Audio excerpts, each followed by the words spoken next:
जीना जरा तो सीखो महबूब मेरे दिल के, जीना जरा तो सीखो महबूब मेरे दिल के, जीना जरा तो सीखो महबूब मेरे दिल के, छोड़ो लड़ाई झगड़े दौलत है आनी जानी, बारिश में भीगती ये चुनरियाँ दानी दानी, लिखने लगी है मीठी मीठी कोई कहानी, देखा नहीं है तुमको अरसे से मेरे दिल ने, खुलने लगी है दिल में एल्बम कोई पुरानी। કાશ્મીરથી કન્યાકુમારી સુધી તો ગુજરાતથી અરુણાચલ પ્રદેશ સુધી, સંસદથી સર્વ સુધી તો સાહિત્યથી સિનેમા સુધી દરેક જગ્યાએ સંવાદનો પુલ બાંધ્યો છે આ હિન્દી ભાષાએ.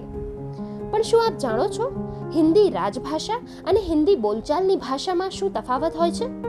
ये राजभाषा के रूप में हम हिंदी की बात करेंगे तो ये राज्य के कार्यालयों की कामकाज की भाषा की बात है, और जबकि बोलचाल की भाषा है तो ये आम जनता को जोड़ने वाली भाषा है. आम जनता मतलब मेरे कहने का मतलब है उत्तर से आप दक्षिण जाए या पूरब से पश्चिम जाए, कोई भी प्रांत में चले जाए, एक भाषा अगर कोई जानता है, बोलता है, समझता है तो वो हिंदी है. तो वो बोलचाल की भाषा की बात है, तो वहाँ हम हिंदी की बात करते हैं. હિન્દી દિવસના આ ખાસ ઉપલક્ષ્યમાં ચાલો આપણે મળીએ એક એવા હિન્દી પ્રેમી વ્યક્તિને કે જેઓએ વર્ષો સુધી દેશ વિદેશમાં હિન્દી ભાષાના ગીતો દ્વારા લોકોને હિન્દી શીખવ્યું, સાથે જ હિન્દીના પ્રચાર પ્રસારમાં મુખ્ય ભૂમિકા નિભાવી છે. 100 साल पहले मुझे तुमसे प्यार था, आज भी है और कल भी रहेगा. अब बोर्ड पे मैं खाका बनाती थी, उसमें लिखा था पास्ट, है प्रेजेंट और गा फ्यूचर था. ये 15 मिनट में उनको मालूम पड़ते. टेंसेस सिखाना हमारे हिंदी के बच्चों के लिए भी कितना मुश्किल है, लेकिन वो बच्चे 15 मिनट में ये जान जाते हैं. था मीन्स भूतकाल, है मीन्स प्रेजेंट है, गा मीन्स फ्यूचर है. और इस तरह से धीरे धीरे बहुत सारे गाने, जैसे मेरा जूता है जापानी, ये पतलून इंग्लिशतानी.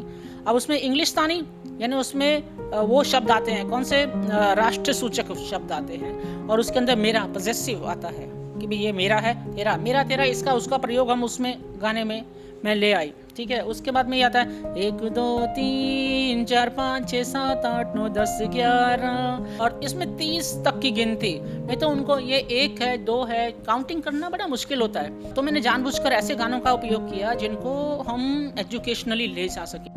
હવે આપણે મળીશું એવા કેટલાક વિદ્યાર્થીઓને કે જેઓએ હિન્દી ભાષા તો શીખી પણ સાથે પોતાના જીવનમાં પણ આત્મસાત કરી છે.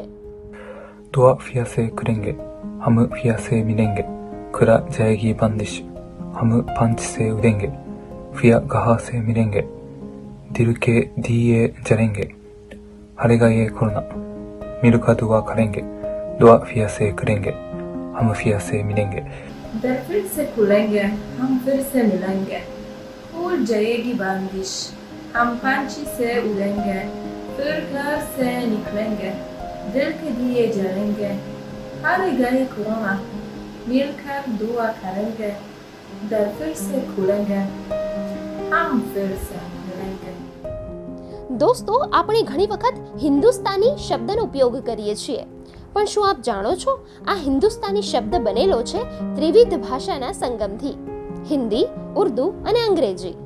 हिंदुस्तानी शब्द की बात आती है तो मैं हमारे खुलेपन की बात करती हूँ कि हम जिस तरह से भाषाओं को, हम बहुभाषी राष्ट्र वाले लोग हैं तो हमारे यहाँ ना केवल सिर्फ एक भाषा चलती है, कई भाषाएं चलती है, पर ना हमारा संकुचित मन है. हम एक भाषा हिंदी में कई सारी भाषाओं को जोड़ के साथ लेकर चलते हैं. जैसे आपने कहा हिंदुस्तानी, तो हिंदुस्तानी में हम संस्कृत के तस्तम तद्भव शब्दों को भी समा के चलते हैं, अरबी फारसी शब्दों को भी लेकर चले हैं, अंग्रेजी शब्दों को भी लेकर चले. तो हिंदुस्तानी न केवल किसी एक भाषा की बात है, कई सारी भाषाओं को जो समय पर जो परिवर्तन लगा है, जो शब्दों की ज़रूरत हिंदी भाषा को लगी, उन सारे शब्दों को, उन भाषाओं से हमने उन शब्दों को अपनाया है और सारे शब्दों को साथ लेकर चले हैं. तब हम हिंदुस्तानी भाषा का जो भाव है उसको हम जान सकते हैं, उसको हम अभिव्यक्त कर सकते हैं. આપણા દેશને એક સૂત્રમાં બાંધી રાખનાર હિન્દી ભાષામાં ઉજ્જવળ કારકિર્દી બનાવવા માટેના પણ ઘણા વિકલ્પો ઉપલબ્ધ બન્યા છે. पहला कैरियर तो यह है कि आप ट्रांसलेशन में जा सकते हैं. जितनी फिल्में आ रही हैं उनमें उनको अच्छी आवाज़ें चाहिए हैं, डबिंग यहाँ होती है. फिर आप अखबारें हैं उनको भी ट्रांसलेटर चाहिए। रीजनल जो हैं, अगर आपको गुजराती अच्छी आती है तो हिंदी वालों को भी गुजरात की न्यूज़ चाहिए ना, तो वो डायरेक्ट जाएगा उसके अंदर। फिर उसके बाद में आप देखिए इंटरनेट के ऊपर भी इंटरनेशनली जो सेंटर चलते हैं, कॉल सेंटर्स, उनको भी ट्रांसलेशन चाहिए। तो वो लोग जो बोलते हैं, वो यहाँ के बच्चे, हमारे पास तो बहुत सारे, तो मैंने देखा है कि ट्रांसलेशन का काम आज के दिन में बहुत ઇમ્પોર્ટન્ટ हो गया है। આખા વિશ્વમાં ભારતીયોની ઓળખ બની છે હિન્દી ભાષા, અને આ હિન્દીએ જ દેશ વિદેશમાં પોતાની આગવી છબી બનાવી છે। ત્યારે દરેક ભારતીયએ આ ઓળખ જાળવી રાખવા સતત પ્રયત્નશીલ રહેવું તે આપણી ફરજ છે। ગુડ ન્યૂઝ ટીમ સાથે સુમન બોરાનાનો રિપોર્ટ।